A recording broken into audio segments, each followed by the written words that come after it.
here? Yeah, a little photo. Perfect, right there, right there, yeah. Okay, get all your flashlights up, and I count of 3, you guys are gonna go nuts. You guys ready?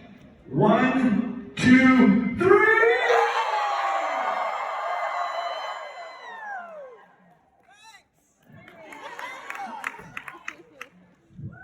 Hello. Hello.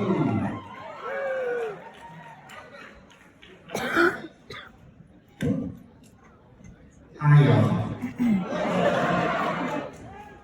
Tampa, Florida. It's awesome. You are awesome. You've been so fantastic. What a wonderful, wonderful weekend. Beautiful. So lovely meeting you all. Thanks, guys. You guys are so happy to have you here. One more time, guys. Give a huge round of applause.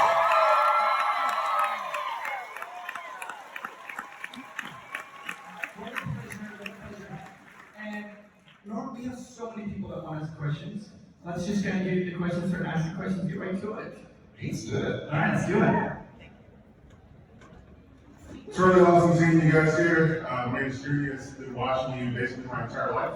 You probably have heard it a million times, but thank you for everything that you brought to us over the years. You guys have some range, right? You know, you're aware. Like characters like Frodo, Waters, Gollum, to like Claw and Caesar, right? So King Kong. what of yourselves do you like kind of draw from to like inspire and like kind of drive those characters? Wow, well, you mean for an individual? What would inspire individually those characters? Yes, please. Wow, I mean, I don't know where to start. I mean, so many different influences from kind of artists. You know, for Gollum, I was looking at Francis Bacon paintings and Egon Schiele paintings, as well as listening to kind of music that would inspire. You know, I mean, what about you? Yeah. It's also the material too. In some cases, there are disciplines that your characters have to embody that you have to kind of dive into.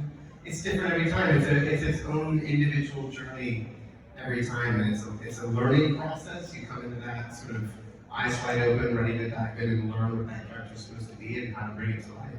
Well, I think like more importantly, like aspects of yourselves that you kind of like bring through in the performances. I'm nothing like Gollum. I don't think. Or maybe I am. No. I think listen, it's an unconscious thing. There's always a piece of us in everything we do, a little, but it's not a conscious choice. I don't know that I'm ever consciously bringing an element of myself or trying to highlight that in regards to a character. No, I think you're right. I mean, sorry, just to finish off on that. I think it's right. You inevitably draw on your experience of life and your the parts of your personality, but the act of transformation allows you to kind of liberate aspects of yourself, I suppose. Certainly. I guess that's something. Thank you. Thank you guys. Yeah, nice. Hi, I'm John. Hello, John. Pleasure. I'm a massive fan of Lord of the Rings, all life. It's a pleasure meeting you in person, first time. So my question was about the Tolkien estate and their influence on movies. I know the Tolkien estate is very passionate about the Tolkien property, and I know Christopher Tolkien was a huge influence that we put on Peter Jackson and the original movies. I'm wondering how much of an influence was he on your lives as well? Thank you.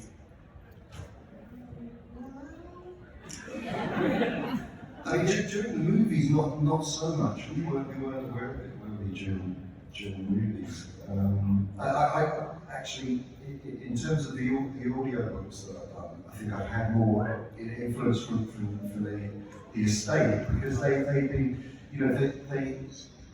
have their publishers, and they're very mindful of pronunciation of characters' names and stuff like that. So there's quite a lot of work that was done with the estate to make sure absolutely everything was nailed down. Well, actually, we're doing the same for the names of the characters in the movies as well. Yes. I mean, in that regard, there was a great attention to detail. That would have been throughout. I mean, the onus would have been so much on Peter and Simon and Philippa and all of the entire creative team to bring those stories to life in a way that was accurate and true to what Tolkien intended. And how much of an influence was Tolkien on your lives in particular? Well, I mean, as a young boy, I read The Hobbit, which had a massive influence on my young reading life. Never did I imagine reading that book that I would one day play a Hobbit myself in a film. But then, obviously, being a part of Lord of the Rings, the time that we all spent together in New Zealand, and then subsequently on The Hobbit as well. Obviously, in that way, Tolkien has had a massive impact on my life. To have just lived and worked amongst his characters for so long. Thank you. Next question. Hello. Definitely looking forward to your Gollum work, Andy, because I need to wash that awful Gollum game out of my eyes. Thanks. So, when you guys first did Lord of the Rings, motion capture was in its infancy. So, what was it like doing Gollum for the first time versus having to work with Andy, who was just covered in a black suit and all those white buttons? And what was it like actually seeing Gollum on the screen, the finished product, versus working raw behind the camera? Yeah, I mean, it was pre-motion capture, so we didn't have any at the time on-set motion capture. But Andy was driving. I mean, this is your story to tell, but from my experience, Andy was a cast member on set and with us physically doing those scenes. And then obviously there was this whole other element to it that was driven by his performance, that it was animated. And was there any pickups that included any? We did actually. We did on-set capture once. Do you remember Okay. that kind of? And it was right towards the end of the Return of the King pickups, where Sam, where Gollum appears and then throws a rock at Sam's head, and then there's a fight. Just Sam slashes Gollum with a sword. That was the first time, pretty much, that there was ever on-set motion capture, which was. It was an experiment, and I remember at the time it was like the production side were kind of like, "Oh, I hope this motion capture thing's not going to hold us up," and it was all new sets of people, sort of, or the conventional film crew, and then the mocap team were kind of like, "Ooh, how is this going to work?" So it was really in its infancy. But as Elijah said, I was on set working with everybody, just in a very conventional way. We were just acting together. We would always then do a pass where I would step out so that there was a plate that was clean, so that then they could put the CG version of Gollum in, and then I would have to go back and replay some of those scenes by myself, especially when it was just Gollum. Doing anything that involved just Gollum, I went back and captured by myself, and so that was the sort of process over there, and it kind of developed and grew and evolved into a methodology throughout the course of the shoot. Wonderful, thank you. Thank you, my precious. Hi, my name is Emily. Hi. My kids wanted me to ask you how to play Tig, but I told them you weren't really good with the rules of that game. No. Well, they kept changing it. That's what you said. No, seriously though, what do you think Lord of the Rings, the movie, would have been like if you had played Gollum and you had played Frodo? What a weird thought experiment. I would have been a shocking Frodo. I mean, what Elijah accomplished was extraordinary, and I really was. And saying, I don't know that I could have done what he did. Thank you. Next question. Hi guys, I'm Stefania. Hello. Hi, I have the privilege of teaching high school English and literature, and I finally got Lord of the Rings into my repertoire. Yes! So cool. Thank you.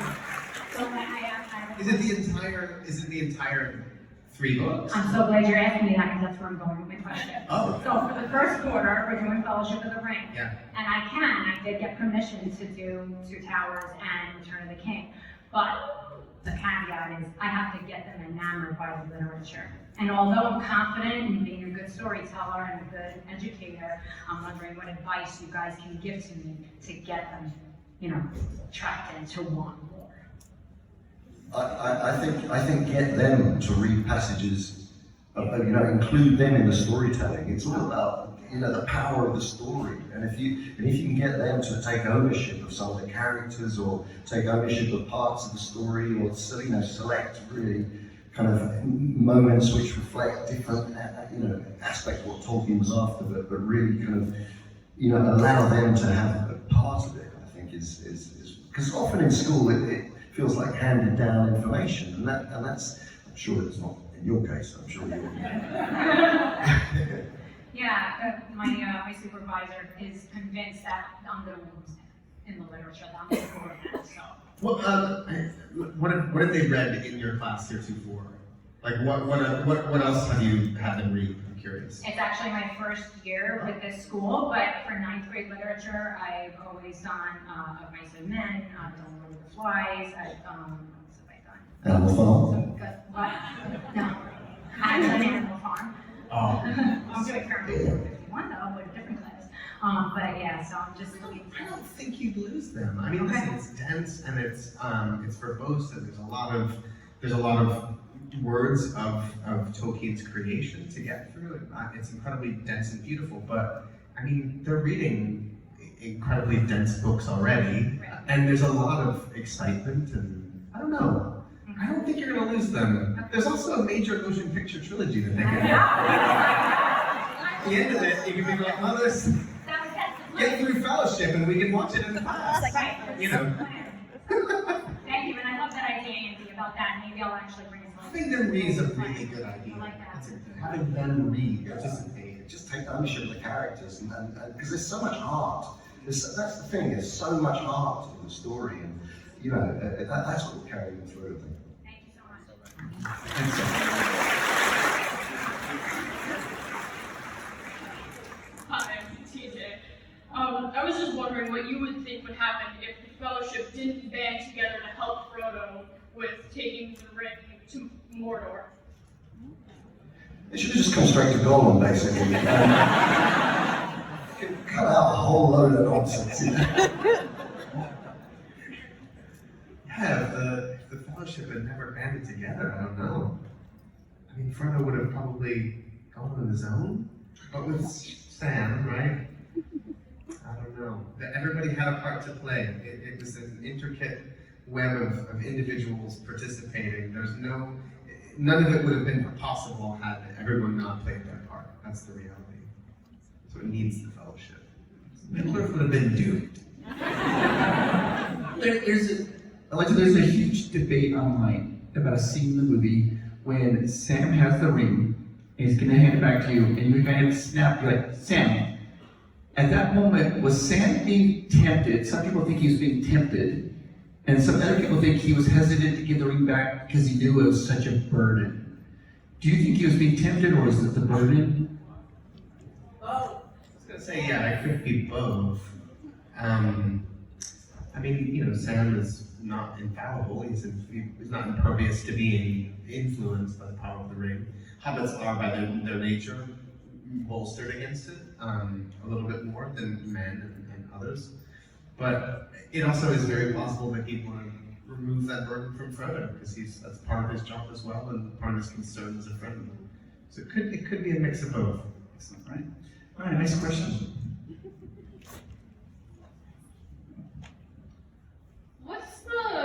What's your favorite thing that both of you have done, either together or as a separate thing?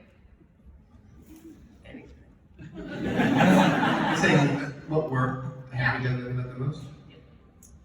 Oh boy, I mean, we're both fortunate enough to have worked with, like, not sponsorship, but amazing people throughout our lives, really talented directors and other actors, and it's really hard to, I mean, The Lord of the Rings was a particularly special experience because it wasn't just about at root you were telling the most amazing story, but you were telling it with the people at the centre of it who are full of love for the world, you know, and were great storytellers and passionate storytellers. And so when you're in an environment where their kind of method of work and their attitude to work and their love of the text and so on reverberated through thousands of people who were working on those films. It was I don't think I've ever really experienced anything quite as special in that sense. It was a proper family, and the other thing was, you know, Peter was very, very cognizant of you guys. He wanted to share the storytelling process with you. As you know, the behind the scenes of Lord of the Rings was a huge part of the process, wasn't it? You know, the sharing of the story of how it was created, and being amongst them as filmmakers and storytellers. They are rare human beings, and so I think that's why it felt so special, wasn't it? Absolutely, and it's kind of unprecedented the way that they shared the process. I've met so many people who have watched the appendices in the DVD, all the extras, all the mini documentaries. And they've gone on to work in film, or it has inspired them for their individual, you know, vocation within the film industry. And that's really beautiful, that kind of sharing spirit. And it was an extraordinary effort to put those films together, and it was really the work of thousands of people working together with so much love and reverence for the material and for Peter and his vision as well. Thank you. Yes. What was your least favorite and favorite scene to film in the whole entire trilogy?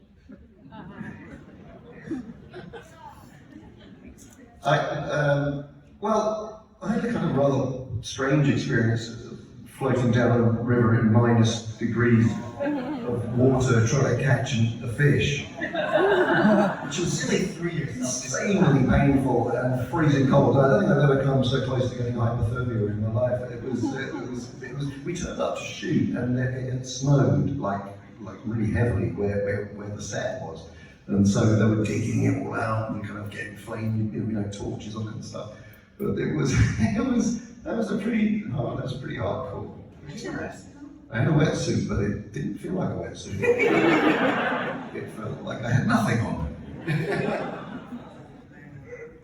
There's an alternate version of the scene where Frodo and Sam, so Frodo's leaving and he's left the Fellowship, and in the original version, Sam saves Frodo, not the other way around. So Frodo falls in and Sam pulls him out, instead of Sam falling in and Frodo pulling him out. So we shot that in similar freezing cold mountain runoff water. And I was in the water for probably 45 minutes, and I believe I turned a shade of blue. It wasn't hypothermia, but it was quite close. Yeah, I don't know if it was my least favorite experience, but it was something else. I don't know, when I think about the least favorite scene to film, I don't often think in those terms, but it's probably something like what scared me the most. I think about scenes like Frodo and Sam on the side of the mountain where Frodo isn't Frodo anymore, and getting those sort of emotional moments right, you know. So I don't think in terms of like my least favorite experience, but I think in terms of the scenes that sort of frighten me the most, because I want to make sure I get them right, because there's something at their core that it's important to get across. So I think about scenes like that. Thank you. Thank you. Go ahead. Hi, I'm Linda. I'm originally from France, and my question is, was there a specific moment when you realized how deeply the Lord of the Rings movies resonate with fans all around the world? Maybe specific interactions you have with the fans that made you go like, oh wow, people are truly passionate about me, my work, and what I bring to this world. When was the first time we went to San Diego ComicCon? Because part of that, an event like that we would have just been able to walk around like civilians and check out booths like anybody else. And there was I remember a shift. It was like, oh fuck, I can't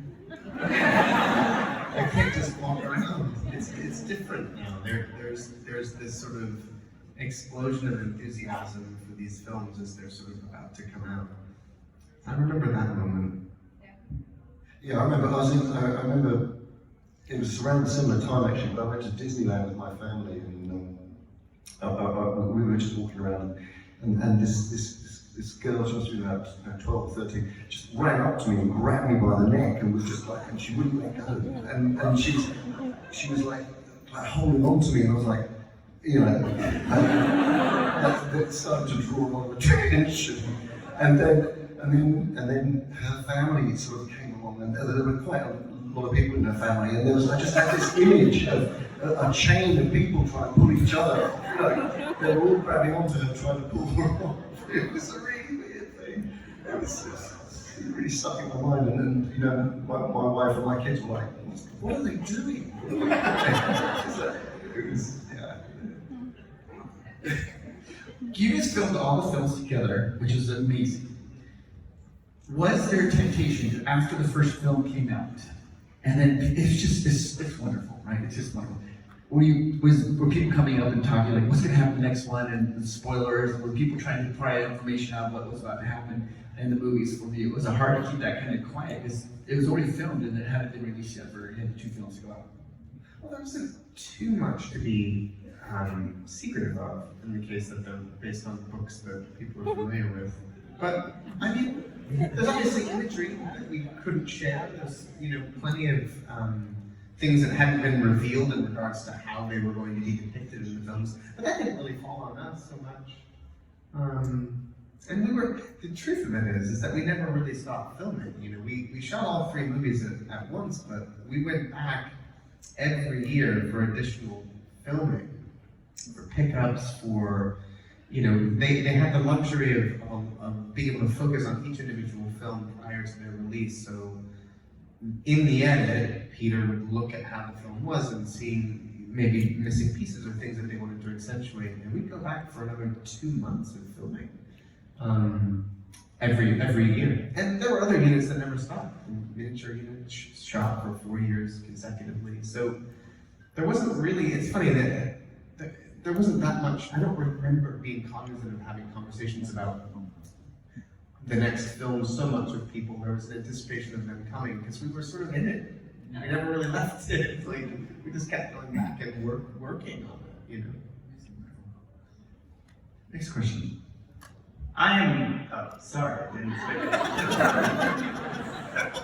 I'm Joshua, and you are obviously Ulysses Claw and the guy. So, like my friend Jimmy has said, you guys have had a wide range of characters that you play. I mean, Mr. Serkis played King Kong, Supreme Leader Snoke, and Gollum, but he's also had his face on camera a few times in Black Panther, obviously, and Star Wars Andor. And Mr. Wood, we usually think of you being in live-action films like Lord of the Rings and Spy Kids 3, which Johnson voiced for in the past with Cartoon Network's Over the Garden Wall. So, between the 2 art forms, what do you prefer, voice acting or on-screen acting? One way out. They're not altogether different. No, I mean, for certainly from my point of view, when you say voice acting, I don't think none of the characters that you mentioned are voice acting roles. They're just acting roles. They just happen to use a different way of presenting the character. So if I'm still on set acting, as we discussed earlier with Gollum, so other than audiobooks, which is voice acting or animation, you're doing, you literally are in a booth, but performance capture is really nothing to do with voice acting. I mean, you're in the same way that you create a voice for a character dressed in a costume and makeup. That's the same process. But what is more enjoyable? I suppose if you were to ask me, would I rather play a CG character or a character in costume and makeup? I think it just all depends on the character. I mean, there are characters that I prefer playing. Like Ulysses Claw. I love playing Ulysses Claw. It was great. It was just a beautifully written character and fun, and the environment of Ryan Coogler, the director, and working with Chad Boseman, God bless him. It's just like and the whole experience of making that film was exceptional. Yeah. But anyway, that's my point of view. And working with Martin Freeman a second time. Yeah, that was. Oh. Do you know what? I tell you what. No, that was great. I love Martin. When we were on that set of Black Panther, we some of you may know this, but we were known as the Tolkien white boys.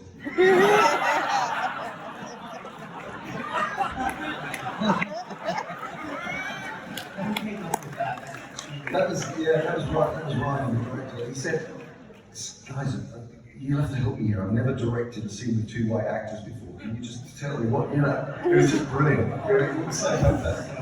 Yeah, it's awesome." Next question, thank you.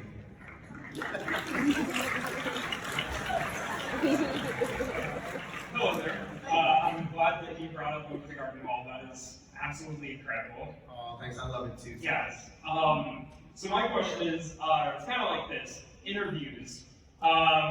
What's the craziest interview that either of you have done? And has anything topped? Will you wear wigs? Pretty hard to top that. I don't know. Japanese TV shows are really unique. It's difficult to understand what's happening, even though it's being translated, but it's awesome. It's so awesome.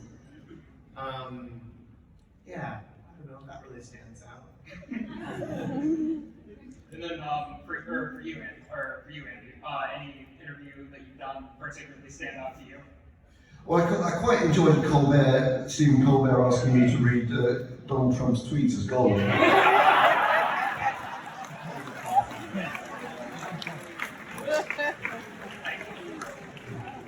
Next question. Hello, you're both incredible. I have a question for Elijah Wood specifically. What was it like voicing in Psychonauts 2 as Nick from the mailroom? So fun. I'm a big Tim Schafer fan. I grew up playing LucasArts video games in the 1990s. Things like Full Throttle and Day of the Tentacle. Big fan of him. Oh, Monkey Island as well. Big fan of him and his writing and his voice. So I got to work with him on his sort of return to adventure games with Broken Age. And then I got asked to do a voice for Psychonauts 2. It was just a joy. I love him. I love the director that he works with for the voiceover stuff. It's just a great time. And I love those games. Awesome, thank you.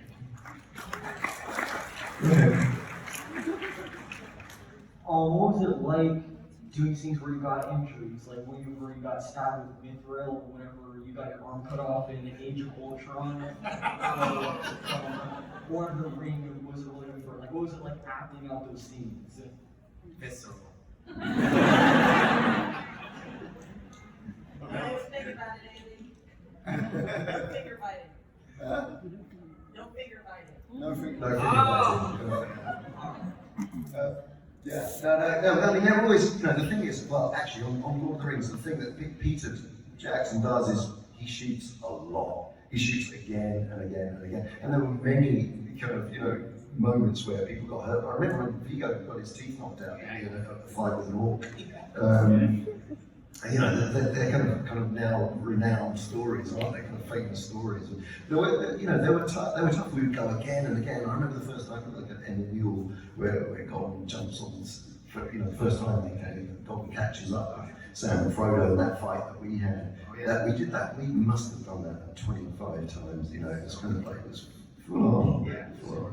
You get in the mix for sure. It's quite physical.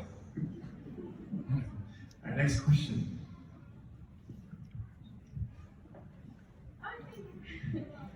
Hi, I'm Cindy.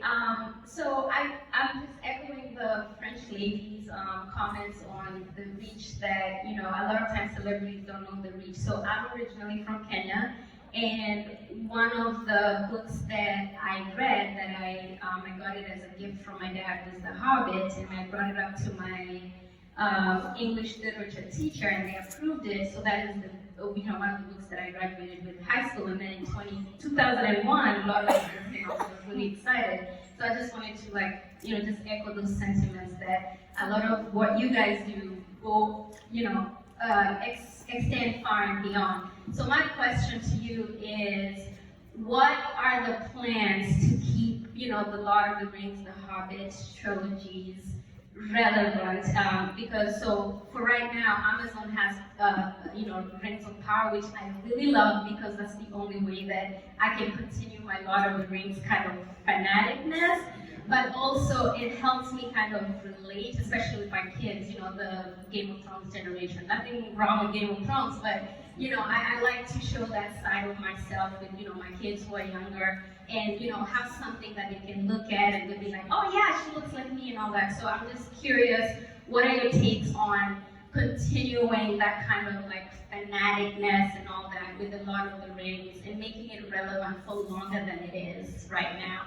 And also, when was the last time that you guys saw all the movies? I have to say, well, two things. This is going to continue. The Lord of the Rings, the return to Middle-earth is happening. And it starts with the War of the Rohirrim, I have seen the film and it is extraordinary, and it's coming to your screens soon, and it's going to be incredible. The Kamiyama, the director, I mean, the idea of combining anime and the Lord of the Rings world, the mythology of Lord of the Rings, is just insanely brilliant, because it's bringing two very big fan groups together and with lots of shared DNA. So it's fantastic. And then we're back in New Zealand. We are, Peter Jackson and Fran Walsh and Philippa Boyens are starting a whole return to Middle Earth we were discussing earlier with the film that I'm going to be directing, which is the working title, The Hunt for Gollum, and that is going to launch. That is going to hopefully launch a lot of new stories for you all to enjoy over the coming years. So do not be afraid.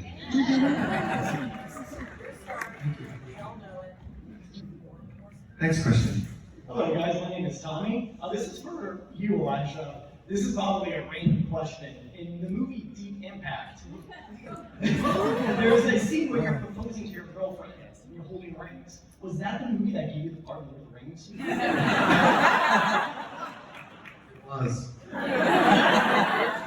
It's fine.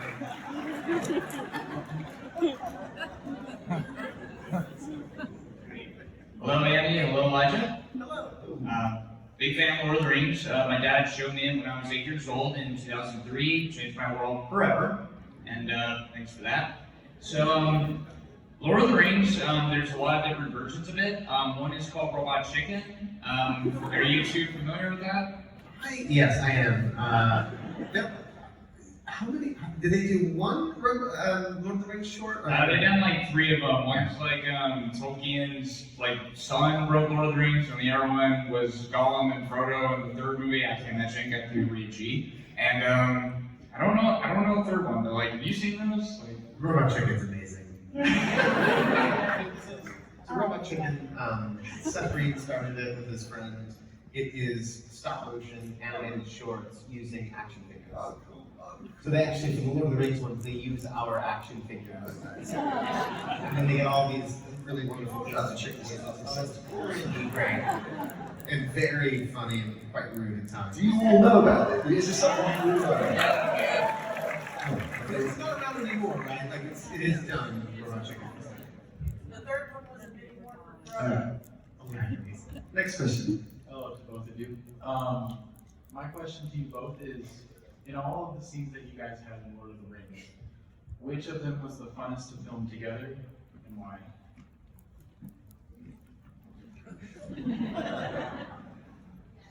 Wow, that's tricky because the stakes were always so high for the characters. So it was you have giggles. Frodo and Gollum never shared giggles. particularly because it was always sort of, it's always in the, you get a bag, you're taking shit to Sheila, or, taking, or being duplicitous and sad. It was, I suppose, walking across these Martians. I think the rabbit scene was quite, that was quite fun. That was quite fun. That was good fun to do, but mostly because it was at Sam's expense. Thank you. Hey guys, how's it going? My name's Isaac, and I spent this last week kind of just rewatching all the extended editions. Oh, cool. Yeah, I was just wondering if you guys had to go back and redo those movies 25 years ago or whatever, if you could play a different character, who would that be and why? I don't think I would want to. Look,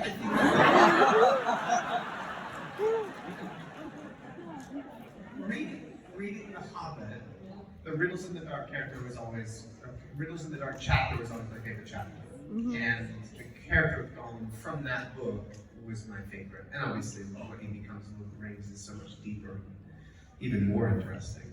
But yeah, I can't. This thought experiment, I can't do it. I'm too attached to everyone's individual contributions. I can't imagine anybody else. Yeah, I can't. I suppose I'd like to go back and be Orlando Bloom.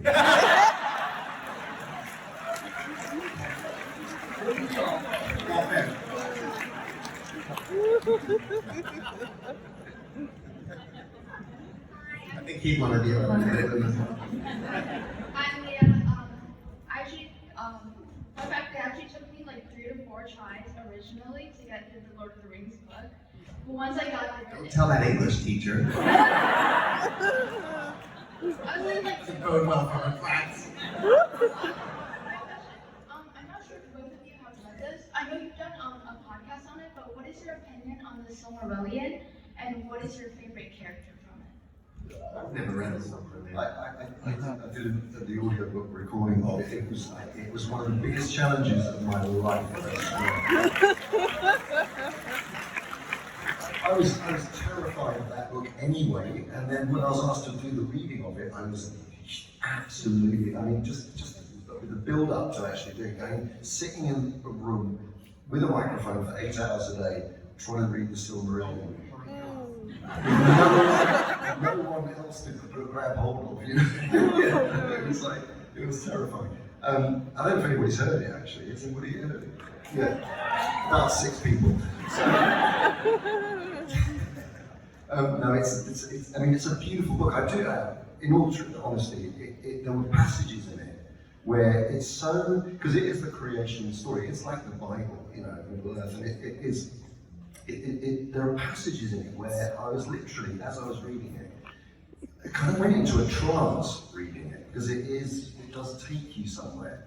And so rather than it being a favourite character, it was actually, there were passages in that book where I actually lost sense of where I was, and it just took me. The power of the storytelling, the power of the myth, just drew me into it. And I remember getting to the end of this chapter and thinking, I feel like I've been elsewhere, So that's the power of that book. Yeah, my personal favorite is The Children of Thorin. Oh yeah. Yes, absolutely. That's a great chapter too, and also Luther and Mary. That's a love story. Yeah. Next question. So similar to the question before, have there been situations when, after Lord of the Rings ended, how there was the podcast that's talked about Lord of the Rings, and when you come back to do the audiobooks, how has it been kind of coming back to your characters or coming back to the experiences and friends from that series? Revisit it a little bit more. Yeah, no, I'm sort of burrowing back into that world now as we start the process, and it is fascinating, kind of going back to a character that you worked on 25 years ago, actually, and then had another go at, sort of 10 years after that. You do reevaluate things. You do kind of think, well, there's so much more to it than I thought, and there's there's still fertile ground to be uncovered, certainly with the character. So it's with kind of joyful inquisitiveness that I'm sort of going back into it. So I'm very excited about what is it about Gollum that we want to explore in this next film. But it's quite scary too. But there's the world is so rich, and the potential for story within that is there's almost an embarrassment of riches. It's just like, well, what do we want to pull out of it? Oh, it's so exciting. Well, thank you. Next question.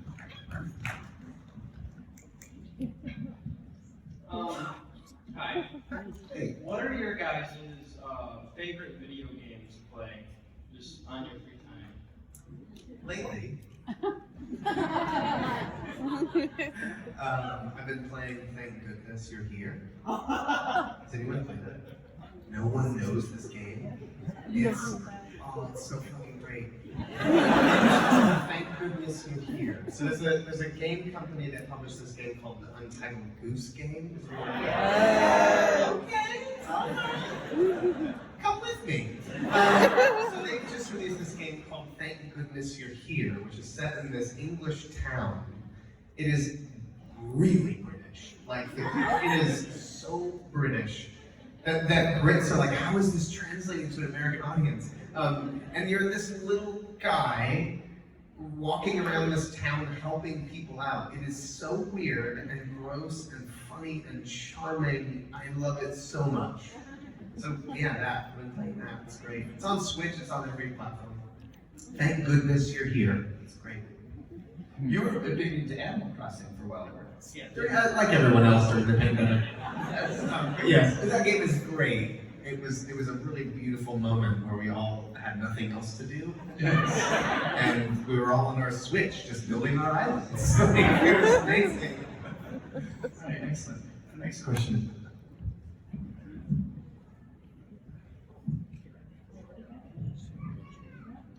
Hi, I'm Josh. Hey, Josh. First of all, thank you for everything you guys have done. So joy so many people. Over the Garden Wall is like one of my favorite animated works ever. And then also your on-screen outfit. Your outfit is probably my favorite live action outfit that I've ever seen. It's very fun. It's really great. Thanks. But so going back to the one of my favorite things ever, the prank interview with Dominic. One thing I remember you guys were talking about or mentioning for a second is you went to DJing electronic music. And something I like to ask anyone, no matter who they are when I meet them, is talking about music, their favorite kinds. So what's your favorite musical experience you've ever had, concert, movie, anything, and maybe your favorite artist?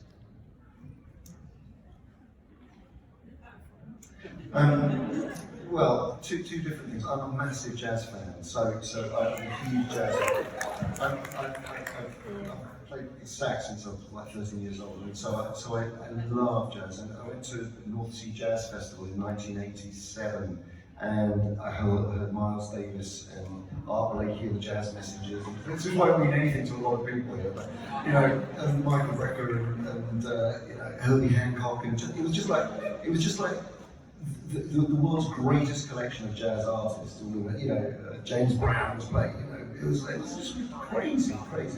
And so that was pretty much a really outstanding experience for me. It was awesome. Herbie's really my favorite musician ever. That's awesome. Yeah, it's cool. Wow, that's so cool. I got to see Prince a bunch. Many times in different scenarios, and that was always extraordinary. I just think one of the greatest living artists of all time. Performance and songwriting. That one really stands out. I don't know, I see a lot of live music, and I've been lucky enough to see some pretty incredible shows. And one of a favorite that sort of stands out, that's kind of unique because it was specific to a festival. It's a great festival that goes through Austin, Texas, called South by Southwest, and there's a whole music side of the festival that's quite legendary. And I saw the band Gang of Four. I don't know if anyone knows Gang of Four. Great post-punk band from England. they had reformed, it was the original members, it was on a rooftop in Austin, Texas. And they used to do this thing where they would beat a microwave oven with a baseball bat in time with the music, and I still have a piece of the bat and broken. It was just incredible to see that on this parking lot roof. It was really incredible. I'm a big fan of that. Thank you. You guys, we are out of time. One time, you give a huge round of applause. I see you. Everything is connected. But you guys, please give a huge round of applause.